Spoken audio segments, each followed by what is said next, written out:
Ek het vir Hester hier by my. Hester het 'n baie mooi getuienis.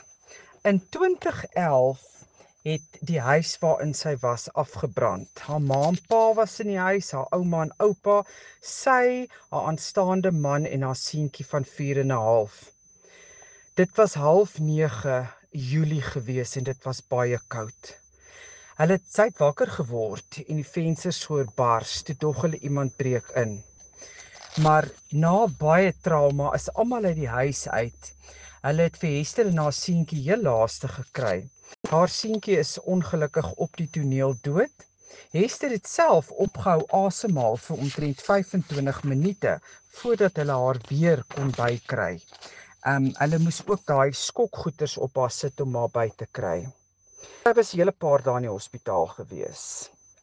Onder andere het haar keel was baie seer toe sy bygekom het, haar longe is erg beskadig en haar brein is aangetas. Die dokters het gedink sy gaan maar 'n bietjie in haar eie woorde dillies wees as sy bykom. Hester het egter na 'n paar dae in die hospitaal en 'n hele paar maande ten volle herstel. Al wat sy oorgehou het is bietjie vergeetachtigheid en sy sukkel maar met haar longe. Soos Hester sê, haar lewe was nou nie baie goed gewees voor die brand nie. Sy het geweet van Jesus, maar dit nie regtig met hom 'n verhouding gehad nie. Sy is daarna weer getroud met 2 kindertjies en in Oktober 2015 het sy op haar sitkamervloer gaan sit en sy kon net nie meer nie. Hester, wat het jy toe gedoen? En gelukkig het sy my dadelik geantwoord op Messenger.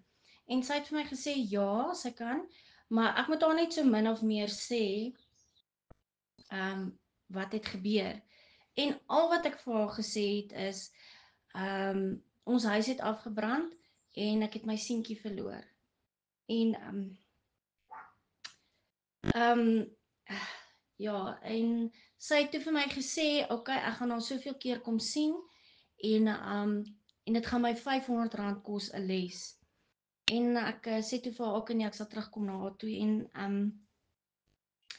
ek sê toe vir myself, nou wat nou? Ek is 'n huisvrou, ek het nie geld nie en ja, ek sal vir my man moet geld vra en hy sal nie mind om dit vir my te gee nie, maar hy gaan wil weet hoekom en op daai stadium wou ek dit net alleen gedoen het.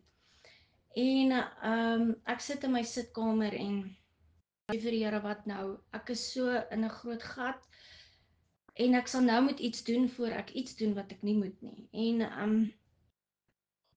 ja, en die Here kom en hy sê vir my, maar ek is verniet. En daai dag het ek gekrek en daai dag het die Here het my 'n nuwe hart kom gee. Soos ek sê, my hart was so vasgebind met wortels en ketTINGS en die Here het my regtig vir my 'n hart in sekondes 'n nuwe hart kom gee. Ek het vergewe in daai dag het ek kon vryspreek en ek het vergewe en ja, die Here het my daai dag 'n nuwe mens, 'n nuwe hart en alles gegee. Okay. Hester, sy hele lewe het verander en sy leef vandag absoluut net vir God. Sy het in 2017 is sy toe gedoop en sy leef nou al 8 jaar lank 'n wonderwerk. Hester, wat wil jy vir die mense sê? Dat ons dit nie altyd hoef alleen te doen nie. Ons hoef nie dit alleen te doen nie en ja, soms moet ons saam met die Here iets alleen doen, maar ons het nie nodig om dit alleen te doen nie. Daar is mense wat ons kan help en die Here is altyd daar. Hy's altyd daar. Jy moet nooit dink ons is ooit alleen nie. Maak nie saak hoe groot die storm is nie. Die Here is daar. En ek sê altyd, hy wag nie aan die ander kant van die storm vir jou nie. Hy's saam met jou in die storm. Dat almal net sal weet, hy is so groter as enige storm. Geen mens kan 'n dood van 'n kind verwerk nie. Ek kon nie. Ek was op die ashoop gewees. Maar hy het die Here gekom.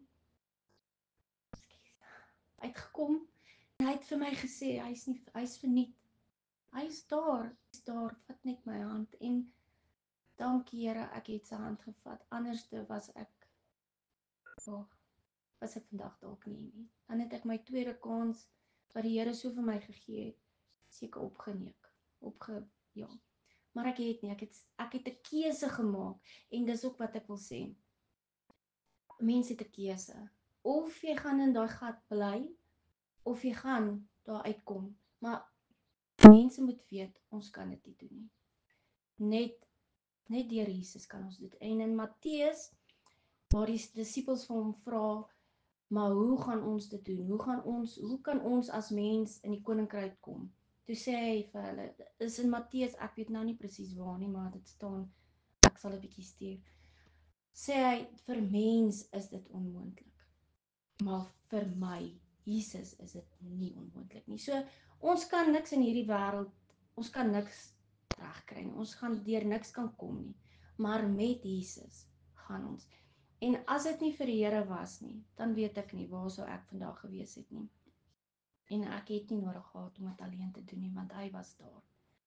So ja, net sê.